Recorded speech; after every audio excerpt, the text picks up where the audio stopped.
नमस्कार दोस्तों। आज मैं आपके लिए एसएससी सीजीएल एग्ज़ाम 24 सितंबर थर्ड शिफ्ट में पूछे गए सही प्रश्न मिल चुके हैं, जो आपका 100% रियल और ऑथेंटिक क्वेश्चन है। और जिन्हें पीडीएफ चाहिए वो हमारे टेलीग्राम या व्हाट्सएप ग्रुप पर जुड़ सकते हैं, या आप हमारे व्हाट्सएप नंबर से पीडीएफ प्रोवाइड कर सकते हैं। पहला प्रश्न है, कुचिपुड़ी किस राज्य का शास्त्रीय नृत्य है? तो आंध्र प्रदेश का शास्त्रीय नृत्य है। कुचिपुड़ी आंध्र प्रदेश के कुशलावपुरी गांव से निकला है। विजयनगर और गोलकुंडा शासकों ने नृत्य कला का संरक्षण किया है।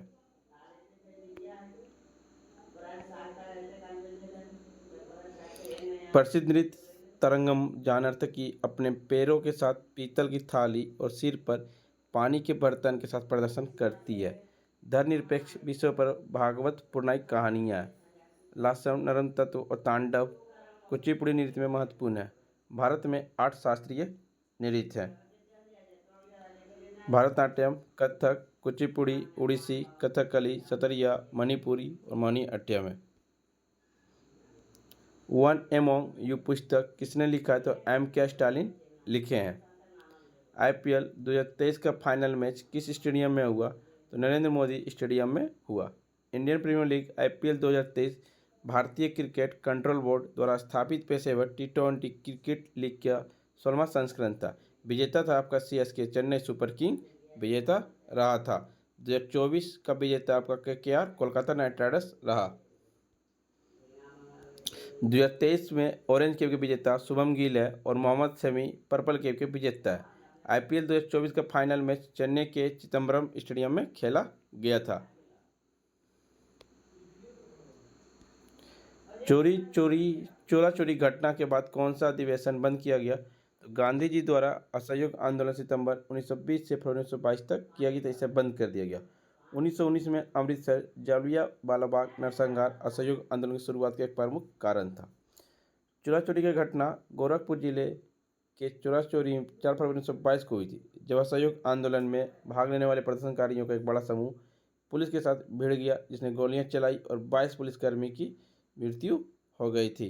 गांधी जी के द्वारा किया गया आंदोलन खेड़ा सत्याग्रह 1918 में दोषपूर्ण भूमि राजस्व लेने के लिए, चंपारण सत्याग्रह 1917 में तीन काठिया प्रणाली, असहयोग आंदोलन 1 अगस्त 1920 से ब्रिटिश शासन का विरोध करने के लिए, 1942 भारत छोड़ो आंदोलन। प्रसिद्ध व्यक्तित्व गंगूबाई हंगल किसके साथ जुड़ा हुआ था? किराना घराना से जुड़ा हुआ है। गंगूबाई हंगल 1962 में कर्नाटक संगीत अकादमी पुरस्कार, 1971 में पद्म भूषण, 1973 में संगीत नाटक अकादमी पुरस्कार, 1996 में संगीत नाटक अकादमी फेलोशिप और 2002 में पद्म भूषण से सम्मानित किया गया। वह बहुत अच्छी शास्त्रीय गायिका थी। गंगूबाई हंगल हिंदुस्तानी शास्त्रीय संगीत का ख्याल शैली के लिए प्रसिद्ध थी। वह हुबली कर्नाटक से थी। वह किराना घराना से संबंध रखती थी। अमजद अली खान को राजीव गांधी सद्भावना अवार्ड कब मिला? 2013 में दिया गया। उन्हें 2001 में उन्हें भारत में दूसरा सबसे बड़ा नागरिक अलंकरण पद्म भूषण से सम्मानित किया गया। चंद्राप्रभा वन्यजीव अभ्यारण्य कहाँ है? तो चंद्राप्रभा वन्यजीव अभ्यारण्य मध्य भारत में उत्तर प्रदेश राज्य के चंदौली जिले में स्थित है।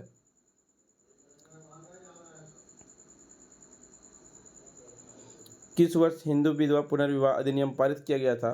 1856 में पारित किया गया था। हिंदू विधवा पुनर्विवाह अधिनियम 1856 में पारित किया गया। इस अधिनियम ने ईस्ट इंडिया कंपनी के नियम के तहत भारत के सभी न्यायालयों में हिंदू विधवाओं को पुनर्विवाह को कानूनी बना दिया गया। लॉर्ड डलहौजी के कार्यकाल में हिंदू विधवा पुनर्विवाह अधिनियम का मसौदा तैयार किया गया था। यह अधिनियम लॉर्ड कैनिंग के द्वारा 1856 में पारित किया गया। लॉर्ड कैनिंग के द्वारा हिंदू विधवाओं को पुनर्विवाह का पहले वैध बनाया गया था। हिंदू विधवा पुनर्विवाह अधिनियम 1829 में सती प्रथा को उन्मूलन के बाद पहला सामाजिक सुधार कानून माना गया। भारतीय समाज सुधारक ईश्वर चंद्र विद्यासागर हिंदू विधवा पुनर्विवाह अधिनियम के सबसे प्रमुख प्रचारक थे। राष्ट्रीय आय में GNP का सूत्र क्या होता है? NNP बराबर GNP माइनस मूल्यह्रास। NNP बराबर GDP प्लस विदेशी आय माइनस मूल्यह्रास। NNP एक अर्थव्यवस्था की राष्ट्रीय आय है। हालांकि जीडीपी, एनडीपी और जीएनपी सभी राष्ट्रीय है, लेकिन इन्हें बड़े अक्षरों में एन और आई के साथ नहीं लिखा जा सकता। यह किसी राष्ट्र की आय का शुद्धतम रूप होती है। जब हम एनएनपी को किसी देश की कुल जनसंख्या से विभाजित करें तो हमें उस राष्ट्र की प्रति व्यक्ति आय पीसीआई प्राप्त होती है। 2011 की जनगणना के अनुसार भारत की वार्षिक जनसंख्या वृद्धि दर कितनी है? तो 1.64% है। भारत में पहली बार जनगणना 1872 ईस्वी में लॉर्ड मेयो के कार्यकाल में किया गया। भारत में पहली समकालीन जनगणना 1881 में हुई और 1901 से यह हर दशक के बाद हो रही है। पहली बार जातिगत जनगणना 1931 में हुआ था। 2011 की जनगणना 15वीं और आज़ादी बाद की 7वीं जनगणना है। 2011 की जनगणना का टैग लाइन है, हमारी जनगणना हमारा भविष्य। 2011 की जनगणना के अनुसार 2001 की जनगणना के 35 की तुलना भारत में 53 मिलियन से अधिक शहर है।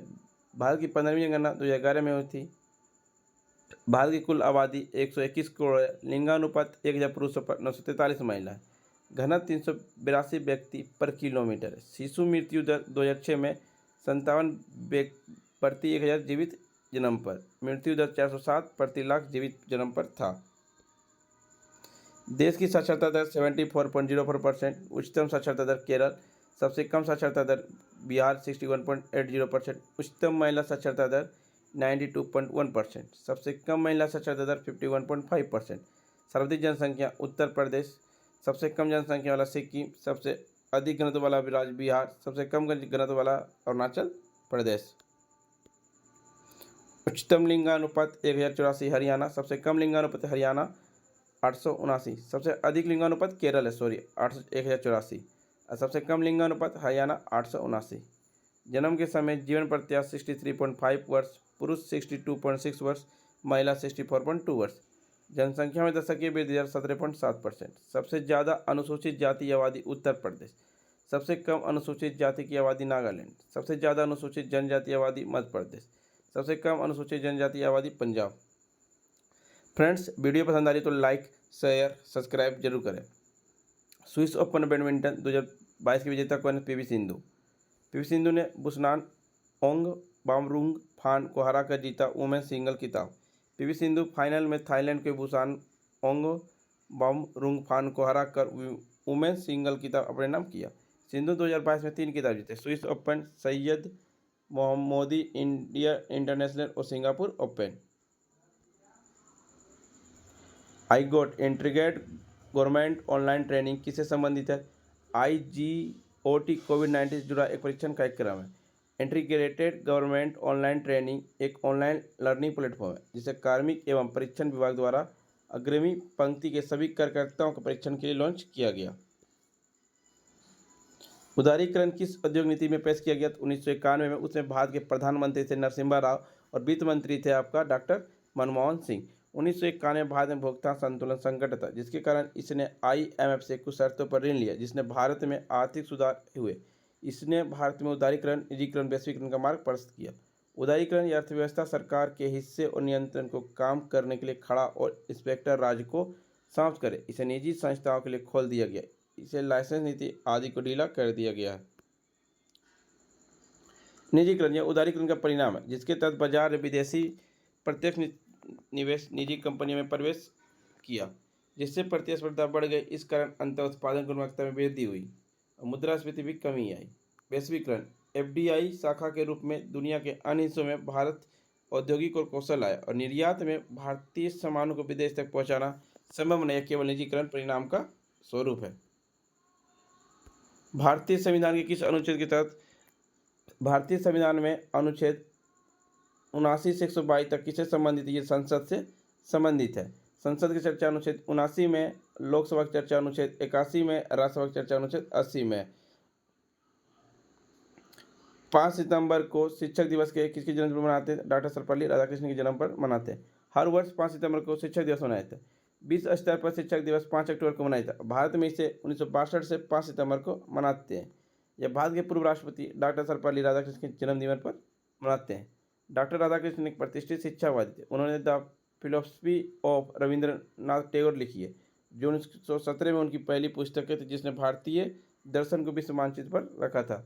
फ्रेंड्स, आपको वीडियो पसंद आई हो तो लाइक, शेयर, सब्सक्राइब जरूर करें और पीडीएफ पाने के लिए आप हमारे टेलीग्राम या व्हाट्सएप ग्रुप पर जुड़ सकते हैं। डिस्क्रिप्शन लिंक दे दिया गया। तब तक के लिए धन्यवाद फ्रेंड्स, मिलते हैं आपके साथ नेक्स्ट वीडियो में। जय हिंद, जय भारत।